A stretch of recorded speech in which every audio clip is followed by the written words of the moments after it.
जब लग गुरु मिले न सांचा, तब लग गुरु करो 10 पांचा।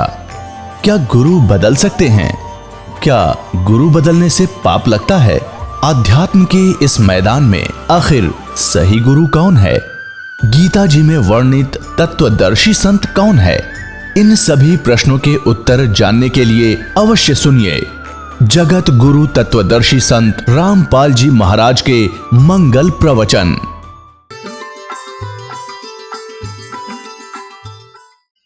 पुण्यात्माओं, कई भक्त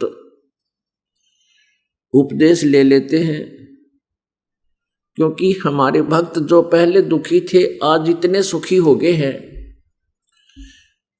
इस झूठे सुख को प्राप्त करके।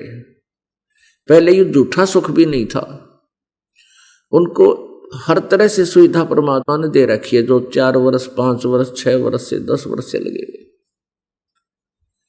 तो वो अन्य अपने रिलेटिव्स को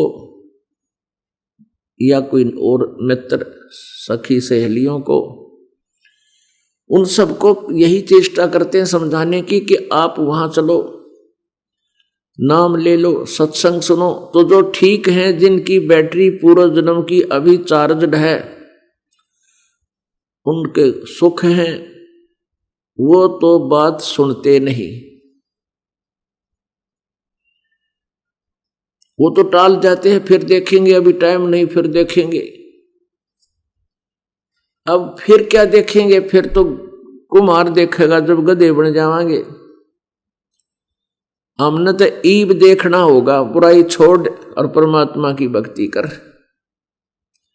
फिर क्या देखेंगे हमारे पाछे? फिर तो परमात्मा ने जहां व्यवस्था कर रखी है वो तो फिर अगला ही देखेगा, हम कुछ नहीं देख सकते। अब गधा अपने पाछे तो कुम्हार देखेगा, फिर हम नहीं देख सकते, हमारा कोई चारा ही नहीं रहेगा। अब जैसे एक इंटरव्यू देने गया था कोई साक्षात्कार के लिए विद्यार्थी, उस इंटरव्यू लेने वाले ने प्रश्न किया कि भाई आप जंगल में जा रहे हो, वन में, और वहां तुरंत मोड़ मुड़ जाता है यू टर्न पे, और मोड़ मुड़ते ही तेरे सामने शेर खड़ा हो, सिंह, तू क्या करेगा? वो कहता फिर तो शेर करेगा, मैं क्या करूंगा? फिर तो शेर सिंह ही करेगा, जो कुछ करना है मेरा के ब्यों तो फिर मैं क्या करूंगा? तो ऐसे ही गधा बनने के बाद तो कुम्हार करेगा, फिर वो देखेगा, हम क्या देखेंगे? फिर हमने तो अब देखना है, अगर कुछ देखा जाता है तो हमारे भक्त उनको लाते हैं जो कति कंडम हो रहे हैं कि ना देवता न सुनी उनकी, ना कोई जंतर मंत्र काम कर रहा, डॉक्टर तो भी फेल हो लिए। फिर हमारे भक्त उनको गारंटी देकर जाते हैं कि आप चलो, तो आप बिल्कुल ठीक हो जाओगे। अब यहां आने वाले व्यक्ति को हम उपदेश देने से पहले बहुत बार हमारे भक्त भी समझाते हैं और साथ में एक फॉर्म देते हैं जिसके बैक में सारे नियम लिखे हुए होते हैं। उस समय तो वो स्वीकृति दे देता है कि हाँ ठीक है, जैसे कहोगे ऐसे कर लूंगा, क्योंकि उस पर आपत्ति घनी आई हुई है। और नाम लेने के बाद फिर वो मर्यादा ठीक से निभाता नहीं, कोई ना कोई गड़बड़ कर ही जाता है। एक यहां पर आया था, उसके दोनों गुर्दे खराब हो रहे थे, डॉक्टरों ने जवाब दे दिया था, 10 कदम चल नहीं सका था, और उसने कोई ये चाम के जूतों की दुकान बना रखी थी। उसको बताया गया था कि ये चाम के जूतों की नहीं रखना, अगर आपने जूते ही रखने हैं तो चाम के नहीं रखना, क्योंकि ये पशुओं को बेरहमी से मारा जाता है और उनसे काट कर ये चाम तैयार किया जाता है। पहले पुराने समय में जो चर्मकार यानी चमार जो जूते बनाते थे वो जीवित पशु को नहीं मारते थे, पशु मर जाते थे, उनकी खाल उतार करके अपनी मेहनत से उसको फिर जूता बनाने योग्य तैयार कर लेते थे। अब वर्तमान की तरह एक एक व्यक्ति 6-6 जोड़ी जूते नहीं रखता था। एक जूता जोड़ी, वह भी कति टूट ले, लित्र बन ले, उसके फिर थेगड़ी लवाए जाते थे और पहनते रहते थे। अब वर्तमान में तो बहुत जुल्म हो रहा है। भैंसों को, काटड़ों को, गौओं को बढ़िया चाम बनाने के लिए एक ऐसा केमिकल प्रयोग करते हैं, जीवित को भूखा रखते हैं, प्यासा रखते हैं, ताकि वो मांस समाप्त होकर के और चाम में समा जावे। और उसके जीवित के ऊपर ही वो फिर कहते हैं बहुत जबरदस्त गर्म पानी डाल देते हैं, वो फूल जावे और वो पशु बहुत बुरी तरह चिल्ला रहा होता है। फिर उनको काट दिया जाता गर्दन से और फिर वो बढ़िया जूते बनाए जाते हैं। तो पुण्यात्मा, जिस दिन से इस दास को ये ज्ञान हुआ है, चाम के जूते, चाम की बेल्ट उसी दिन से त्याग दी थी। ऐसे ही आप जी को चाहिए कि चाम प्रयोग ही करना बंद कर दो, फिर अपने आप इन जीवों की हिंसा बंद हो जाएगी। मांस खाना बंद कर दो, अपने आप सुधार होना शुरू हो जाएगा। ये बातें कहन सुन से नहीं, ये किसी तरीके से इनका अंत किया जा सकता है। आजकल और अन्य बहुत अच्छे ट्रैक्शन वगैरह के जूते आते हैं, उनको पहन लीजिए। और जैसे मिलिट्री वगैरह में है, वो सरकारी मामला है, गवर्नमेंट का है, वहां आपको दोष नहीं है वो कैसे जूते पहनने को दे। प्राइवेट फिर आप वो नहीं पहनोगे, केवल ड्यूटी के समय वो पहन सकते हो, उसके बाद अपना दूसरे सिंपल चप्पल पहन लो, चाहे हवाई चप्पल, ये भी बढ़िया है। हमने अपने पापों के जो सोर्स हैं उनको खत्म करना है और जो पुण्य के सोर्स हैं उनको बढ़ाना है, तभी हम सुखी होंगे। तो यहां भक्तात्मा, तो उसने नाम लिया, नाम लेते हो ठीक हो गया, और यहां पर आया 1 महीने के बाद निशा मोटा हो रहा, रात चालर खूब नुसैर सपटेर छक्कर खूब डट का भोजन पावा, रोटी खावे, ठीक हो गया। 1 वर्ष के बाद उसको फिर तकलीफ एज इट इज होगी, और वो फिर रोने लगा, जी मुझे तकलीफ होगी। मैंने कहा भी क्या बात होगी, भगवान बदला नहीं, परमात्मा वही, ये दास वही। अब जिसने ठीक किया था आज कैसे बीमार हो सकता है? कोई कारण बना होगा, कोई गलती की होगी तूने। ना जी, कोई गलती नहीं करी, रोज भक्ति करता हूं, मंत्र भी करता हूं, जोत जलाऊं हूं, पाठ भी करा दिया। अब हम असमंजस में पड़ जाते हैं, लेकिन पता तो होता है, इस दास को इतना अनुभव है कि ऐसा नहीं हो सकता कि बगैर नियम तोड़े कोई आपत्ति फिर आ जाए। फिर बगैर पूरा क्लियर हुए बिना दास भी ज्यादा दबाव नहीं देता, कह देता अच्छा भाई कोई बात नहीं, फिर सुनेगा भगवान। उसकी डेथ होगी। फिर उनके साथी जो और वहां नाम लिया था जिन्होंने, जिनको और अच्छा दृढ़ विश्वास हो गया था और उसकी क्रिया से वो परिचित थे कि ये जानबूझ कर मरा है, उसने वो जूतों की दुकान पर चाम के जूते बेचने बंद नहीं किए थे। और भी एक आध जो बताए उनके साथियों ने कि उसने मर्यादा को भी तोड़ दिया था, क्योंकि सुखी हो गया, परमात्मा ने सुन ली। जब तो हृदय से रोए था और सुख होते ये परमात्मा से कोसों दूर हो जाता है। तो पुण्यात्मा, आपका यहां आने का उद्देश्य केवल संकट निवारण करना ही ना हो। देखो, वैसे तो दुखी इंसान भी यहां आ जाता है, उसके लिए वो दुख वरदान बन जाता है, क्योंकि वो दुख आपको भगवान से मिलाने में एक मीडिया का काम कर गया। और अब आप परमात्मा के चरणों में नहीं रहोगे, परमात्मा की मर्यादा में ना रहोगे, तो फिर जैसे थे इसे तो पहले थे ही हम। तो यहां आपको बार बार प्रार्थना की जाती है कि महीने में 1 बार अवश्य आइए। दूर देश के हैं वो 2 महीने में आ जा, और ज्यादा दूर के हैं 3 महीने में आ जाए। लेकिन आप विचार कीजिए कि एक डॉक्टर 10 दिन की दवाई देता है और 500 रुपये लेट लेता है, फिर 1 हफ्ते की देता है, फिर जाते हो, फिर देता है, फिर जाते हो, माने ये 2 साल तक चक्कर कटाएं और जाना पड़े आपको। और यहां आने में आनाकानी करते हैं, पैसा नहीं जी, ऐसा एकाध करता, वैसे सभी नहीं करते। तो पुण्यात्माओं, परमात्मा पैसा भी देगा आपको, धन भी देगा, सुख भी देगा, आपकी आयु भी बढ़ा देगा। तो ऐसे आप जी यहाँ बार बार आओगे, परमात्मा के विधान से परिचित हो जाओगे, आप यहाँ उपस्थित उन पुण्यात्माओं से मिलोगे जिनके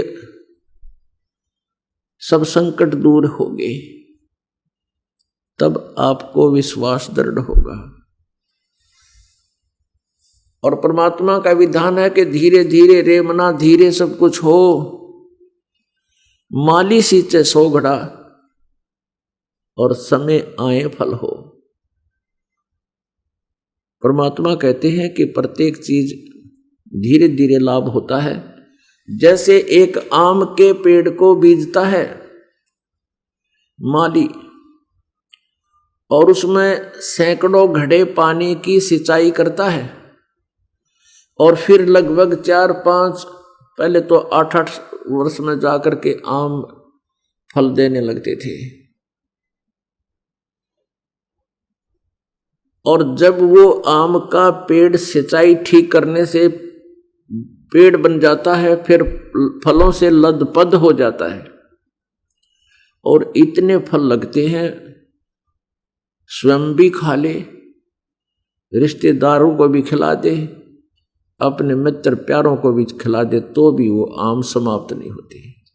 तो पुण्यात्माओं, ये भक्ति रूपी आम का पेड़ अब आप जी को मिला है, आपको पौधा मिला है, बीज मिला है यथार्थ। पहले तो आम के स्थान पर आप जी ने बबूल बीज रखा था, आन उपासना रूपी बबूल कीकर, जो गलत नाम थे, शास्त्र विरुद्ध साधना थी, शास्त्र के विपरीत जो मंत्र आप जाप करते थे, आप बबूल बीज के पूजा कर रहे थे, सिंचाई कर रहे थे।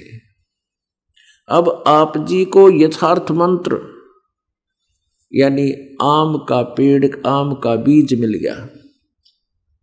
अब इसकी सिंचाई शुरू करोगे और धीरे धीरे समय आने पर देखना, कुछ वर्ष के बाद आपका याद भी ना रहेंगे, हम कभी दुखी भी हुए थे। लेकिन कुछ पुण्यात्मा 1 महीने 2 महीने में कुछ तो राहत उनको मिल जाती है। 2 कारण होते हैं।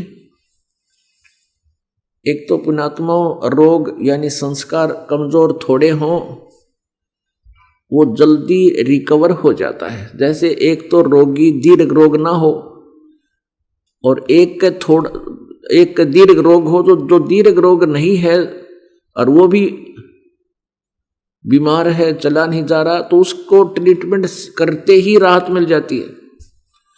और जो दीर्घ रोगी होता है उसको डॉक्टर हॉस्पिटल में भर्ती भी कर लेता है, आईसीयू में भी रख लेता है, लेकिन उपचार करके छोड़ दिया करे और उसको और भी समय लग सकता है स्वस्थ होने में। तो इस प्रकार हमने थोड़ा सा धैर्य रखना पड़ेगा इस परमेश्वर के चरणों में आने के उपरांत। यहां ऐसे भी प्रमाण हैं कि नाम लेते ही तुरंत ठीक हो गए, ऐसे भी प्रमाण है कि कोई 2 महीने 3 महीने के बाद स्वस्थ हो गया, हर तरह से राहत प्रारंभ होगी। कुछ ऐसे भी हैं जो 1 वर्ष तक भी लग रहे हैं और कहते हैं जी अभी पूरा लाभ तो नहीं हुआ, तो उनमें कोई ना कोई त्रुटि है। परमात्मा कहते हैं साहिब के दरबार में कमी काहे की ना, अनसा मौज नहीं पावता तेरी चूक चाकरी बा। बाहर कनेक्शन एक ही लाइन से, मेन लाइन एक ही है बिजली विद्युत की, और दूसरों के घरों में सब पंखे भी चल रहे हैं उसी लाइन से कनेक्शन प्राप्त करके। और ट्यूब भी जग रही है, सब कार्य हो रहे हैं, यानी लाइट उपलब्ध है, बिजली उपलब्ध है, और आपके यहां उसी से कनेक्शन है और आपके यहां वो कार्य नहीं कर रही है, तो आपका कनेक्शन लूज है या कनेक्शन कट चुका है, या फिर आप जिस वस्तु पर प्रयोग कर रहे हैं विद्युत को वो डिफेक्टिव है, वो चेक करनी चाहिए। तो इसी प्रकार पुण्यात्मा यहां कई आते हैं, वो महादुखी होते हैं, बहुत से ढेर सारे आपदाएं गिनवाते हैं, तो पुण्यात्माओं कुछ राहत तो उनको आशीर्वाद से ही मिल जाती है। फिर भी उसको राहत कम मिलती है तो मंत्र दिए जाते हैं, जाप कीजिए, उनसे भी कुछ राहत कम मिल रही है तो उनको एक विशेष हिदायत दी जाती है कि आप ज्योति के लिए व्यवस्था कीजिए, यानी 500 यज्ञ करने के लिए उनको सलाह दी जाती है जो ग्लूकोज का काम करती है। तो इनसे सब ट्रीटमेंट प्रारंभ हो जाता है, तो कुछ दिन के बाद आप बिल्कुल ठीक हो जाओगे। अब कुछ भक्त आत्मा कहते हैं जी छोटा मोटा कोई ना कोई समस्या बनी ही रहती है। पुण्यात्मा हम काल के लोक में रह रहे हैं, यहां दुख के अतिरिक्त कुछ भी आपके पल्ले नहीं आ सकता। आपको सुख परमात्मा ही दे सकता है। आप जी ने किसी जन्म जन्मांतर में परमेश्वर कबीर जी के साथ रह करके उनकी शरण में कोई साधना की थी, और वो साधना जो अच्छी कर गए लेकिन पार हुए नहीं, वो फिर काल के जाल में रह गए। तो उन्हीं के पुण्यों को ये काल भगवान बर्बाद कराने के लिए राजा बना देता है, अच्छा आईपीएस आईएएस बना देता है, बहुत बड़ा सेठ फैक्ट्री मालिक बना देता है, या बड़ा किसान बना देता है, कोई दुकानदार बना देता है, उसी के पुण्य को उसको दे रहा है। अब अपने पूर्व जन्म के पुण्यों को अब चाहे खा या खराब कर, और वो सारे जैसे कई देखे हैं डाके भी मारे और चोरी भी करें, हत्या भी कर दें, और वो कति ठीक ठाक, नो प्रॉब्लम, ना शरीर में गड़बड़ उनका, और खूब पैसा इकट्ठा कर ले, तो वो पिछले जन्म के पुण्य हैं। तब जब तक वह चलेंगे इतने, चाहे वो कितने कुकर्म करे, गुट्टी भी लानता हो, हुक्का भी पीता हो, और भी सारे दुराचार करता हो, और फिर भी वो स्वस्थ नजर आ रहा है, वो ठीक नजर आ रहा है, तो पिछले पुण्य उसके जब तक साथ हैं, वो बैटरी चार्ज है, तब तक नो प्रॉब्लम। और जब वो बैटरी पिछली डिस्चार्ज होगी, फिर देखना प्रॉब्लम पर प्रॉब्लम, यानी दुख पर दुख आएंगे। तो पुण्यात्माओं, आप जी ने धैर्य रखना चाहिए। परमात्मा के चरणों में आने के बाद आप यहाँ वही व्यक्ति आया है जिस जो कति कंडम हो लिया, यानी 90% कह दूं तो भी कोई ज्यादा नहीं, जो इस दास के पास उपदेश लेने आए हैं परमात्मा कबीर जी की कृपा से आज वो सुखी हैं। यहाँ 90% वो प्राणी है जो कति कंडम हो लिए थे, जिनकी आस नहीं रही थी कि जीव भी का, इस परिवार का भी, पूरे परिवार ने भी यहां तक सोच लिया था कि आत्महत्या करेंगे। आज उनकी फैक्ट्री लगी हुई है, किस कारण से? कि बीमारी के कारण और दारिद्र्य के कारण है। और आज परमात्मा की शरण में वो पड़े रहे, आज चारों तरफ से सुख कर दिया। लेकिन धीरे धीरे रे मना धीरे सब कुछ हो, माली सींचे सो बड़ा समय आए फलो। अब एकाध भक्त कहता जी मन पाठ भी करा लिया, जोत भी चढ़ा दी, और पूर्ण रूप से आराम होया नहीं। कुछ कहते हैं जी वो काम तो ठीक हो गया मेरा, और आपत्ति आ गई, एक्सीडेंट हो गया, टांग टूट गई। तो वो कहता है जी बताओ, हमने तो सारा कुछ कर लिया फिर भी आपदाएं आ रही है। पुण्यात्माओं, एक एक व्यक्ति को बार बार ये प्रश्न का उत्तर संभव नहीं। सत्संग के माध्यम से आप सुना करो, सीडी ले जाया करो, थोड़ा बहुत समय निकाल लिया करो, अपना घर पर सुने, सारे परिवार ने बैठा ले। क्योंकि जिस रंग में हम पहले रंगे हुए थे वो घना चढ़ रहा है और उसको उतारने के लिए ये बार बार सत्संग सुनना पड़ेगा। वो फिर हट जाएगा और मन में जो कुछ ये इस तरह की भावना आती है, हीन भावना आती है, वो ठीक हो जाएगी। अब जैसे कहते हैं जी छोटी मोटा कोई दुख बना ही रहता है, ये गॉड गिवन है, कबीर परमात्मा का दिया हुआ है। कबीर परमेश्वर जी कहते हैं कि सुख के माथे पत्थर पड़ो, सिला पड़ो जिसते नाम हृदय ते जाए, और बलिहारी उस दुख के जो पल पल नाम रटावे। परमात्मा हमें याद दिलाते हैं कि भगवान से ऐसा सुख ना मांगियो जिसते भूल पड़ा भगवान की। परमेश्वर हमें याद दिलाते हैं कि तुम ऐसी मांग रखना भगवान के समक्ष कि आग लगाई से सुख का जिसते भगवान का नाम छूट जाए, और बलिहारी उस दुख का जो पल पल नाम रटावे। हे परमात्मा, ऐसा सुख भी ना देना जिससे आपकी भूल पड़े, हमना नहीं चाहिए वो सुख, और ऐसा दुख दिए रखना दाता तेरी भूल ना पड़े। तो ये दुख वरदान है यहाँ आपके लिए, और सुख आपका शत्रु है। आप यहाँ एक विद्यालय में हो, स्कूल में पढ़ रहे हो, और जो बच्चे स्कूल में मौज मस्ती मारते हैं वो सदा दुखी हो जाते हैं, वो पढ़ नहीं पाते। यहाँ सुख नहीं चाहिए आपको, यहाँ टाइम पास करने के लिए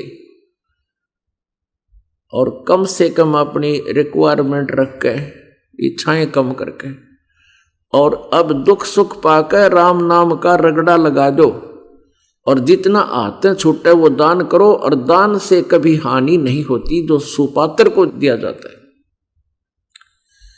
परमात्मा कबीर जी कहते हैं कि चिड़ी चौंच भर ले गई, नदी ना घट्यो नीर, दान दिए धन घटे नहीं, कह रहे साहिब कबीर।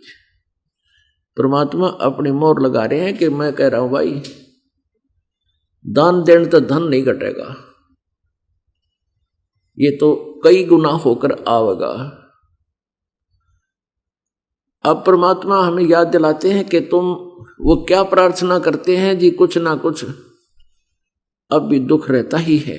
इसके दो कारण हैं। एक तो ये है कि परमात्मा थोड़ा सा दुख हमारे ऊपर रखेगा, क्योंकि मन की आदत है सुख होंदे बकवाद ढूंढेगा, भगवान भूलेगा और ठेका याद करेगा, या किसी ताश खेल लड़िया ने ढूंढेगा, बकवाद करने तो मतलब। और दूसरा कारण ये है कि आपके ऊपर जो पाप कर्मों का प्रभाव अधिक है। एकाद तो यहां तक कह देता है अनजान, एकाद माई या भाई दोनों में से कोई ना कोई ऐसा कह देता है जो बोला जी मैंने पाठ भी करा लिया, मेरा तो फिर भी तकलीफ रहे से। अपनी आत्मा, ये तो इस दास को पता है ना यह तकलीफ कितनी है, और अगर आपने ये पाठ करा रखा होता तो के बिजली गिरनी थी आपके ऊपर। अब जैसे सर्दी ज्यादा हो और सर्दी में आपने जराब भी पहन रखी है और कमीज पहन रखा, स्वेटर भी पहन लिया, तो और फिर ये कहे कि मैंने स्वेटर भी पहन ली, जुराब भी पहन रहा हूं और फिर भी मुझे सर्दी लग रही है, क्या फायदा स्वेटर का, क्या फायदा हुआ मुझे जुराब का। तो पुण्यात्मा, सर्दी अधिक है, लेकिन फिर भी जितना प्रोटेक्शन वो स्वेटर कर सकती है उतना तो बचाव तेरा कर रखा है। तो उसका ट्रीटमेंट, उसका उपचार क्या है, उसका विकल्प क्या है। एक भक्त कह रहा था न, बोला जी उन्होंने तो नाम छोड़ दिया, नो का हमने पाठ भी करा लिया और जोत भी चढ़ा दी, हमें कोई लाभ तो हुआ लेकिन विशेष लाभ नहीं हुआ, फिर भी कुछ एक ठीक हुआ है दूसरा थोड़ा बहुत फिर कोई दिक्कत आ जाती है, वो फिर वहीं चले गए जहां पहले धक्के खाया करते। अब ये ऐसे व्यक्ति ज्ञान की कमजोरी में यहां से दूर जा सकते हैं, इसलिए हम आपको बुलाते हैं, आपको यहाँ ज्ञान दिया जाता है। और जब आपको सही ज्ञान हो जाएगा, जब तो कहते हैं बंदी छोड़ दयाल जी तुम लग हमारी दौड़, और जैसे कागजात का इब सूझ जाए और निठोड़। तो वो कहते हैं हम तो नाम छोड़ दिया, पाठ भी करा लिया, कोई खास लाभ ना होया, और एक दो काम तक आपका ऐसा दुख दूर कर देंगे परमात्मा, जो इंसान हो तो भूल नहीं सकता, लेकिन हम शैतान हो लिए कलयुग में आके। आज जो सुख यहां पर आपको हो रहे हैं, ऐसा लाभ कहीं किसी एक बहुत बड़े क्षेत्र में एक गांव में को बाबा जी करा करता, और उसकी महिमा 7 पीढ़ी तक गाया करते। भाई हमारा दादा इतना बीमार हो गया था और वो महाराज ने आशीर्वाद दे दिया, ठीक हो गया, और उसके बाद और कई मर लिए, वो दूसरी बात है, लेकिन वो याद रहेंगी उनके। और आज 6 सुख दे ले, 7वां ना हो बिना ज्ञान के व्यक्ति को, 7वां एक ना हो, जब बनो कहेगा हमने तो कोई फायदा दिखता ना, हमारी इतना बुद्धि का सतर गिर गया। इसलिए आपको रह रह कर यहां बुलाया जाता है कि आप सत्संग सुनोगे, ज्ञान से परिचित होगे, फिर इस सत्य के मार्ग पर आप आगे कदम रख सकोगे। अब जैसे कोई कहे कि मैंने स्वेटर भी पहन ली और जर्सी भी पहन ली और फिर भी सर्दी लगे है, क्या फायदा, क्या लाभ दिया जर्सी ने? तो उस जर्सी को उतार कर फेंक देने से कौन सी बुद्धिमत्ता की उसने? अब स्वेटर का जितना जो अपना क्षमता थी, इतना बचाव तो तेरा कर रखा है। यदि जर्सी ना होती तो नमूनिया हो लेता तो पहले, और मृत्यु को प्राप्त हो जाता। तो पुण्यात्माओं, जैसा भी आप पुण्य भक्ति धर्म प्रारंभ कर चुके हो, इससे लाभ अवश्य है। ये बात अलग है कि सर्दी अधिक है, फिर भी कानों को हाथों को थोड़ी बहुत ठंड महसूस हो ही रही है, तो वो मार नहीं सकती आपकी, क्योंकि आपने प्रोटेक्शन कर रखा है, स्वेटर और जर्सी पहन रखी है। अब कोई कहे कि मैं तो नाम छोड़ दूंगा, मुझे क्या लाभ हुआ, तो मरेगा फिर छोड़। यानी कोई कहे जर्सी निकालूंगा मन तो कोई लाभ नहीं हुआ, तो नमूनिया हो जाएगा। उसका क्या इलाज है कि फिर कंबल ओढ़ ले, यानी पुण्य से जितने से लाभ ना हो रहा तो और बढ़ाइए। तो इस प्रकार इस ज्ञान को समझकर इस परमात्मा के मार्ग को आपने अपनाना है, इस पर चलना है। अपने आत्माओं, परमात्मा हमें याद दिलाते हैं,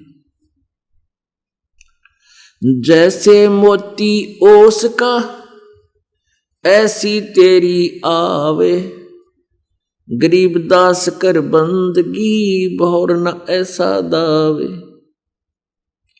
आप जी का जीवन ऐसा है जैसे सुबह ओस गिरी हो घास पे, और वो जल एक स्थान पर एकत्रित होकर उन पत्तों पर घास पर लटक रहा होता है, चमक रहा होता है सूर्य के प्रकाश में, जैसे मोती चमका करते हैं। परमात्मा कहते हैं फिर 1 घंटे 2 घंटे के बाद उनका नामो निशान नहीं मिलता, सूख जाता है सूर्य की रोशनी से, सूर्य की गर्मी से। कहते हैं तेरा जीवन ऐसा है जैसे मोती ओस का ऐसी तेरी आव, और गरीब दास कर बंदगी बहुर नहीं ऐसा दाव। क्या बताना चाहते हैं कि जैसे आपके घर का कोई सदस्य मृत्यु को प्राप्त हो गया, वो उसी रूप में उसी शरीर में फिर तुम्हारे घर पर नहीं आ सका, अन्य रूप में आ जा, लेकिन वो रिक्वायरमेंट वो पूरी नहीं कर सकता जो वहां अक्षति हो चुकी है। परमात्मा कहते आगे गए ना बावड़े रहते भी सब जा, और बिन साहेब की बंदगी की ठोर ठिकाना ना। कबीर साहब कहते हैं कि जिन हर जैसा सुमरिया ताको तैसा लाभ, उससा प्यास न भाग ही जब लग दसे नहीं आब। जैसे ये दास पहले हनुमान पुजारी था, मंगलवार का व्रत रखा करता था और मंगलवार के दिन 100 रुपये की बूंदी बांट कर इन्हों सोचा करता बहुत बड़ा पुण्य कर दिया। और बूंदी के बाटी दुकानदार से लाके और या तो वहीं से बांटना शुरू कर देते या थोड़ी देर हनुमान जी का साथ में रख कर उस फोटो के और पढ़ कर हनुमान चालीसा फिर बांट दिया करते। तो परमात्मा कहते हैं ये तुम्हारी साधनाएं जो थी ये ओस चाट रहे थे तुम, जैसे पक्षियों को दाना डाल दिया, इस तरह के कोई छोटा मोटा कहीं पुण्य कर्म में सहयोग दे दिया। कहती ये कंप्लीट नहीं था, ये तो ओस चाट रहे थे। जैसे ओस के चाटने से प्यास नहीं बुझती। प्यास कैसे बुझती है कि 1-2 गिलास अच्छी प्यास लाग रही है, 1-2 गिलास गट गट गट गट पीवे और तब प्यास बुझे। पहले हमने देखी हमारी दादी एक अपनी चुंदड़ी के पल्ले का 100 रुपया बांध लिया करती और हम पूछते दादी यो के बांध रखा, उसका इसी कसूती गांठ ला दिया करती कदे बालक ना खोल ले जा। और उससे पूछा करते क्यों बांध रखी है, जो बोली इसने ना खोलियो पाप लगेगा तुम। और किस लिए वो क्या कितने संकल्प करा करती, नो क्या करती गाय का तो बच्चा हो जा बछड़ा दे दे गाय और भैंस दे काटड़ी और बहू का हो जा छोरा। एक उड़गाम वाली तरह जब 100 रुपया चढ़ाऊं, यानी इतनी रिक्वायरमेंट रुपया 100 ओ तेरा के जो। तो ये ओस चाटने थे हम और हमारी टेंडेंसी इतनी गिर चुकी थी पुण्यात्माओं, हमारी नीत भी साबित ना रही थी, भगवान के प्रति भी ना रही थी, हम इतने गिर चुके थे। अब परमात्मा का डर रहा नहीं, लेकिन फिर भी आत्मा को परमात्मा की चाह भूल नहीं पड़ी। तो परमात्मा हमें याद दिलाते हैं कि जिन हर जैसा सुमरिया ताको तैसा लाभ, उससा प्यास न भाग ही जब लग दसै नहीं आप। अपनात्मा जैसे इस दास का जन्म इसी क्षेत्र में था, हमारे ऐसे परिवारों में था कि वो सपने में भी राम का नाम याद नहीं रखा करते। कभी सपने में भी मुंह पर हमने राम का नाम नहीं सुना। हमारे माता पिता दादा दादी चाचा ताऊ ये बेचारे अपने खेती करा करते थे, वो नेक आदमी थे, किसी का बुरा नहीं करा, सपने में भी नहीं सोचा।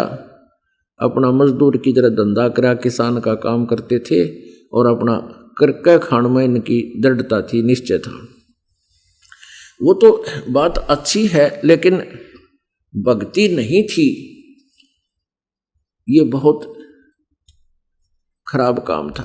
और कुछ ऐसे देखे हमने कि जैसे ये बेली चढ़ा का आ करते माता का ऊपर एक दड़ी गुड़, और ऐसे भी थे वो ठा लेते, जब कुत्ते का मार कर कुत्ते खाया करते उन्हें और बेचते उन्हें, फिर दुकानदार अगर बीड़ी पीते फिर उनका। यानी ऐसी स्थिति हमारी आ चुकी थी, भगवान से डर रहा नहीं था। और विशेष कर जैसे परमात्मा ने कहा कि दिल्ली मंडल पाप की भूमा और धरती नाल जगाऊं सूमा। अब ये दिल्ली मंडल में जन्म था इस दास का। ये पुराना रोहतक जिला जो था ये केंद्र शासित था पहले से, अंग्रेजों के समय में रोहतक जिला, पुराना रोहतक जिला, अब तो उसमें 3-4 जिले बन गए, और पूरी दिल्ली। तो ये केंद्र शासित था, यानी केंद्र का जो राजा बनता था उसका सीधा उससे संबंध रहता था। और दिल्ली मंडल पाप की भूमा। अब हमारे तो ऐसी स्थिति थी जैसे दास ने बताई हमारी दादी जी की, और अपने के 100 रुपये का प्रसाद बांटा करते और उसमें बड़ी खुशी मना लिया करते थे। तो उस अक्षेत्र में इस भक्ति का प्रवेश करना कोई बालकों का खेल नहीं, परमात्मा कबीर जी की रजा हुई। रोहतक जिले से ही ये भक्ति का बीज पौधा प्रारंभ हुआ और उसके बाद फिर अन्य पुण्यात्माओं तक भी ये सत संदेश पहुंचा। तो एक भक्त कह रहा था ने बोला, जी आप जी ने जिस अक्षेत्र से ये भक्ति प्रारंभ की है, क्योंकि पहले ऐसा था कि 10 रुपये दान करनी आदमी को ढूंढा पाओ था। जब इस दास ने स्टार्ट की 2 रुपये चढ़ाया करते नो, मोड़ माड़ कर दर जाया करते थे। जब नौकरी करते करते छुट्टी के दिनों में, जैसे सैटरडे संडे की छुट्टी होती तो पाठ करते थे हम 3 दिन का। तो शुक्र को चले जाते थे, शनिवार एतवार को भोग लगाते थे। और हम किराया नहीं लेते थे किसी से, अपने किराए से सभी जाते थे, क्योंकि हमें पता था कि ये लोग तो 100 रुपये में 4 डिमांड करनी है, और जब ना हुआ तो ये फिर बढ़न भी ना देंगे हमने। तो हम अपनी तरफ से ही किराया भाड़ा, माइक, स्पीकर, सारा साजबाज लेके जाते। उनके वहाँ 3 दिन खाना अवश्य खाते थे, इसलिए कि इनको पुण्य मिलेगा इसका। और वो पाठ करते थे। तो आज वही अक्षेत्र के लोग आज लाखों दान कर रहे हैं, वो जो 100 रुपये में 3 डिमांड करनी थे। और एक भगत कह रहा था, जी युग अक्षेत्र तो ऐसा है, ऐसा भगत है कि एक बार एक आदमी की भैंस खूगी,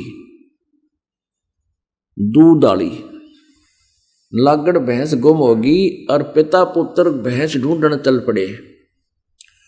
सबसे पहले गए भगवान शिव जी के मंदिर में। पिताजी ने कहा कि हे शिव जी बोले, यदि मेरी भैंस पागी तो आप 1 थन का दूध, जब तक भैंस हमारा दूध देवेगी आपका चढ़ाया करूंगा।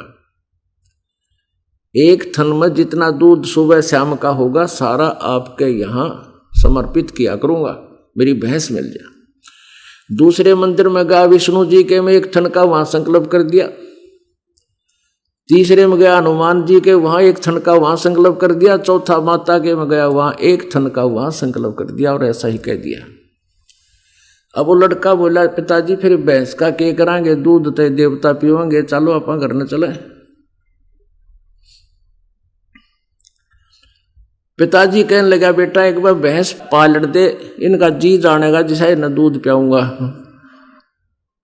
तो ऐसे थे हम, भगवान से भी 2 नंबर में बात करा करते।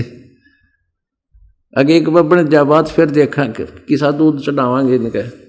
तो पुण्यात्माओं, आज हम वही हैं जो पहले ऐसे थे।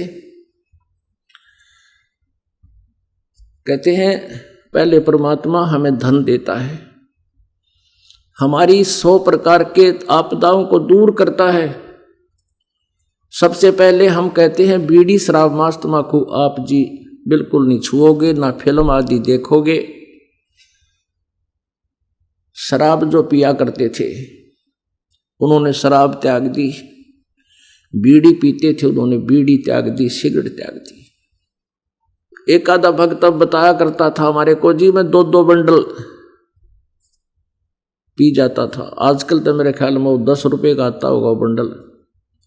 और पुण्यात्माओं, 1 बंडल 2 बंडल इंसान शराब बीड़ी पीता है, वो कितना तो प्रदूषण पैदा करे और धन की हानि।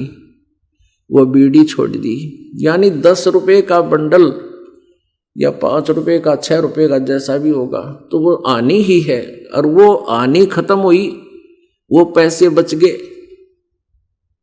फिर जैसे बीमारियां होती थी, बीमारी परमात्मा नहीं होने देता। और हानि जो वैसे कोई कर्म का दंड आना था, नुकसान होना था, उसका प्रोटेक्शन भगवान शुरू कर देता है।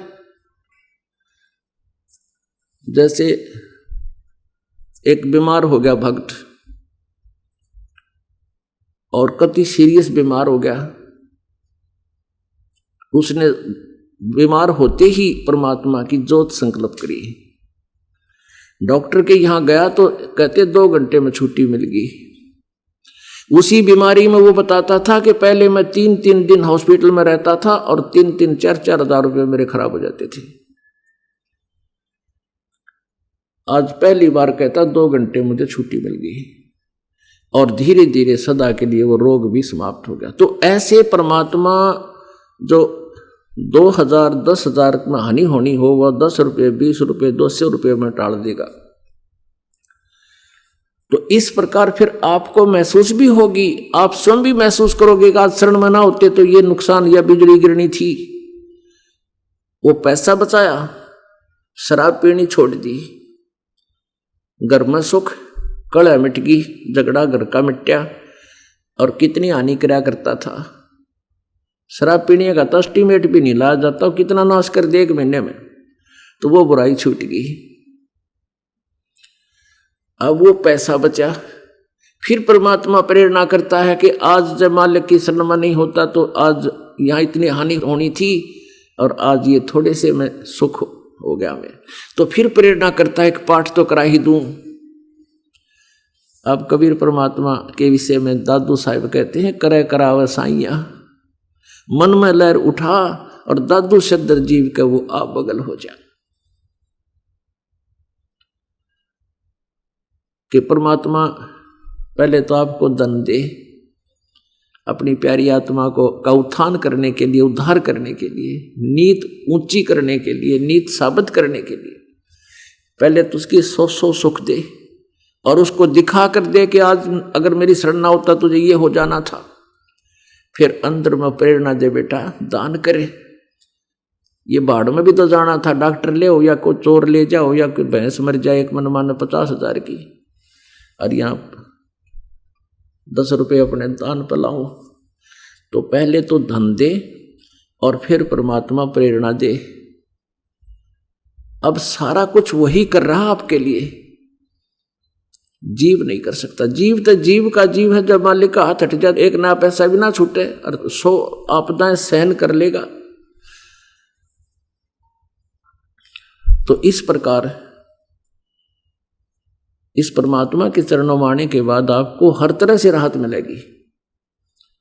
और जो वास्तविक हमारा उद्देश्य है जन्म और मृत्यु के इस भयंकर रोग को नाश करने का, वो तो अलग है। और ये सुख तो आपको रूंगे में देवांगे, रूंगे में। ये जो सुख आपने कितना भी ना मिले, सब जगह जा लिए, झाड़े लुआ लिए, सब कुछ तंत्र मंत्र कर लिए, देवी देवता पूज के देख लिए, ये संसारिक भौतिक सुख भी आपको नहीं मिल सके क्योंकि आपके प्रारब्ध में नहीं थे। अब यहां आने वाले का प्रारब्ध नए सिरे से मालिक कबीर परमेश्वर लिख देता है। जम जो राजा से डरे मिटे कर्म के लेख, अदली असल कबीर है वो कुल के सतगुरु एक। वो परमात्मा यहां आने वाले प्राणी को अपनी तरफ से एक न्यारा सुख देता है। यहां तो हम आपको जो संसारी सुख था ये तो फ्री में देंगे आपको, और जो असली सौदा है वो तो परमात्मा पाने का और जन्म मृत्यु का रोग कटाने का। हमारे पहले गांव में ये आकर के कचरे बेचनिए, कोई आम बेचनिए, काकड़ी बेचनिए, और ये क्या करा करते थे, सब्जी बेचनिए, प्याज बेचने वाले। तो हमारे जैसे लेते थे गांव की और माताएं बहनें, तो वो क्या करा करते, जैसे गेहूं के बदले में एक पलड़े में तखड़ी के में गेहूं चढ़ा दिए, तो क्या कहता था कि 2 बरके दूंगा, यानी एक पलड़े में जितने गेहूं तूने चढ़ा दिए इसके वजन के 2 बार सब्जी तोल दूंगा, यानी टिंडे तोल दिए 2 बार। ठीक हो गया, वो तो सौदा हो गया। उस गेहूं के बदले में 2 बार टिंडे ले लिए सब्जी खातर। फिर न्यू क्या करती है माताएं बहनें, भाई रूंगा और दे। वो रूंगा उस सौदे से न्यारा होता था, वो 4 टिंडे फिर घेर देता, अगले ये रूंगा ले जा। तो पुण्यात्माओं, यहां जो असली सौदा है वो तो जन्म और मृत्यु के रोग को काटने का है। और ये जो संसारिक दुख आपदाएं आपके ऊपर आ रही, ये तो यहां रूंगे के रूप में देंगे आपको परमात्मा। कि ले ये भी रूंगा भी ले जा तू, क्यों रूंगे बिना पेटा भरा को नहीं। अब कितना कुछ दे देता, लेकिन बुढ़िया ने कहता ना अकना मन तो पहले ठीक तोल दिया, रूंगा ना दूं, तो उसने सारे न घेर दिया करती उल्टी, ले राख अपना रूंगा पहले लूंगी। तो ऐसे परमात्मा रूंगा तो अवश्य देंगे आपको, ना आपका पेटा भरा को नहीं, यानी ये संसारिक सुख तो अवश्य देंगे।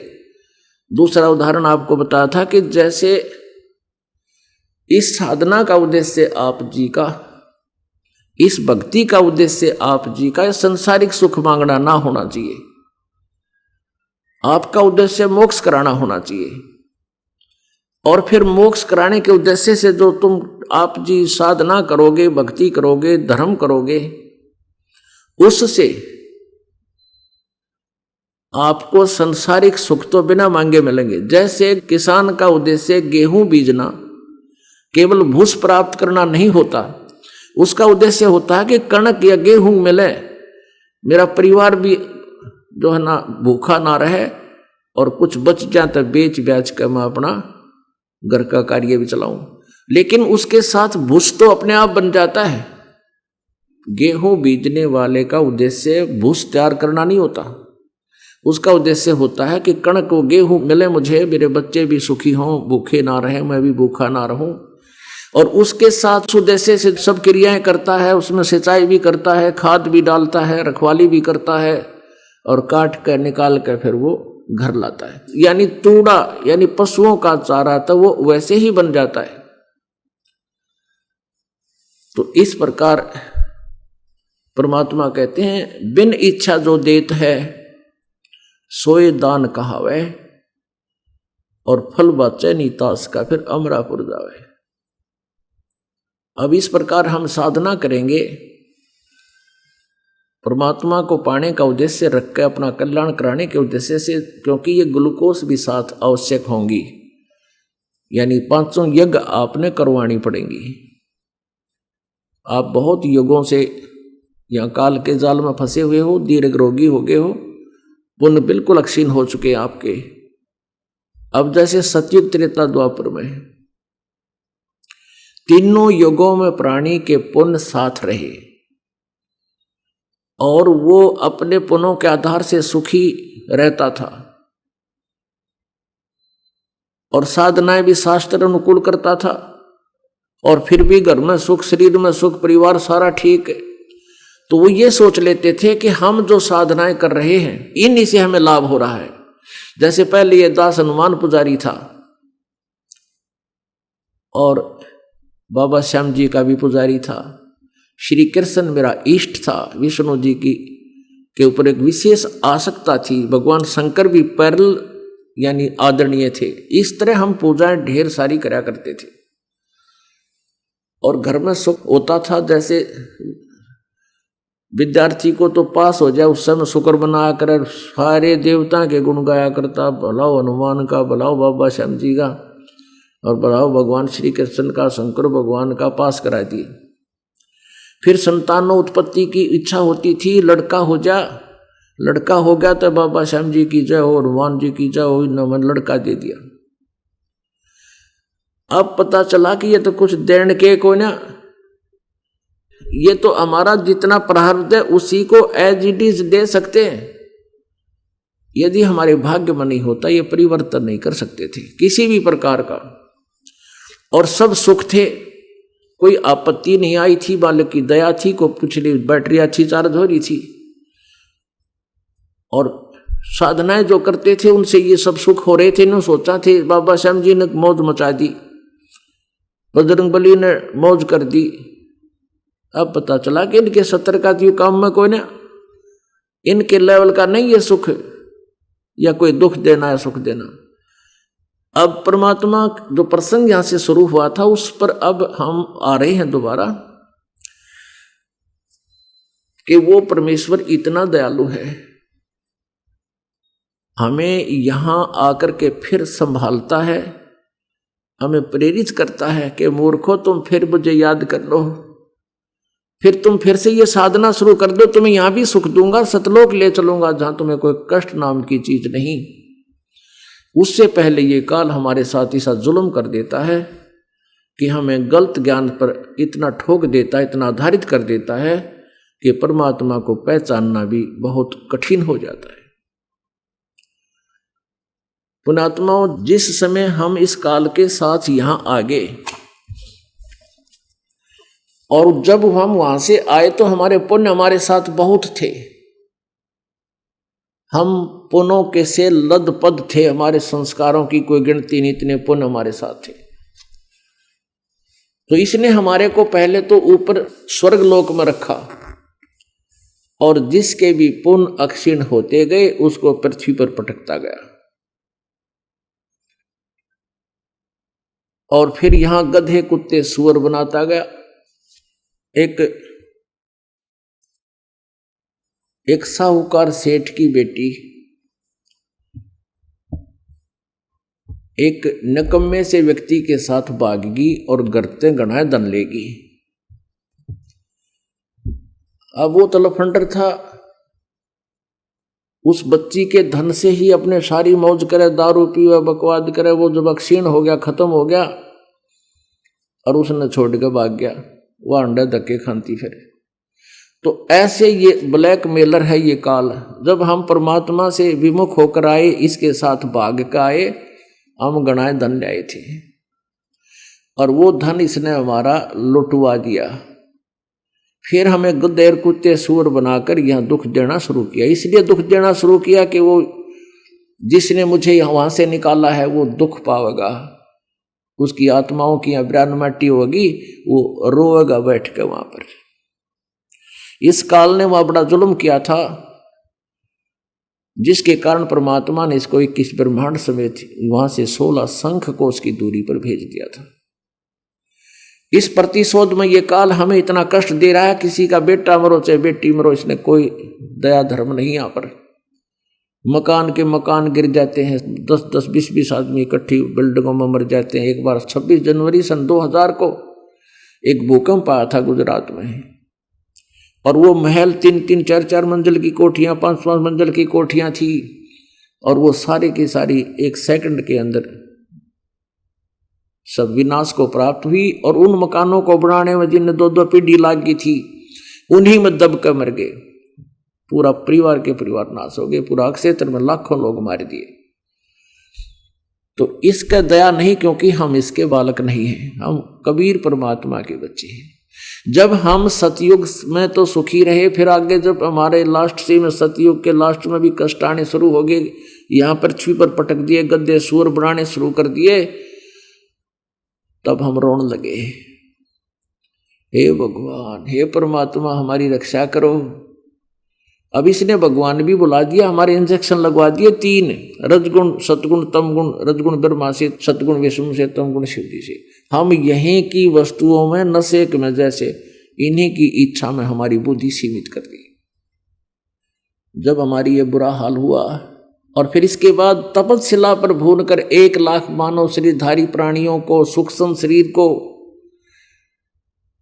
ये तपस्शिला एक बहुत बड़ी पत्थर की टुकड़ी है, तई जैसी, जैसे तई हुआ अगर रोटी पाउन की, इतनी काफी बड़ी है। और उसके ऊपर 1 लाख मानव शरीरधारी प्राणी जो स्थूल शरीर छोड़कर सूक्ष्म शरीर में होते हैं, उनको वहां भून कर खाता है। और वहां का जो कष्ट है वो अवर्णनीय है। वहां ये जीव बुरी तरह चिल्लाते हैं, बहुत बुरी तरह, वहां आत्मा से रोते हैं ये। उनकी तपस्या पर उन प्राणियों को जलते हुए, दुख पाते हुए देखकर परमात्मा के दिल में दया आई कि मैं नीचे जाता हूं और इन नालाकों को बताऊंगा, तुम ये भक्ति कर लो, तुम काल के जाल से छूट जाओगे। जब हम यहां आए तो प्रथम सतयुग में परमात्मा वहां तपस्शिला पर आकर खड़े हो गए, जहां 1 लाख मानव शरीरधारी प्राणियों को ये भून रहा होता है। इसने एक समय फिक्स कर रखा है, इतने समय में ये सभी प्राणी वहां तपस्शिला पर उनको जलाकर भून कर उनमें से मल निकाल लेता है और जीव को वहां से भेज देता है और उस गंध को फिर ये खाता है। जीव मरता नहीं, लेकिन पीड़ा इतनी होती है, तौबा बोल जाता है।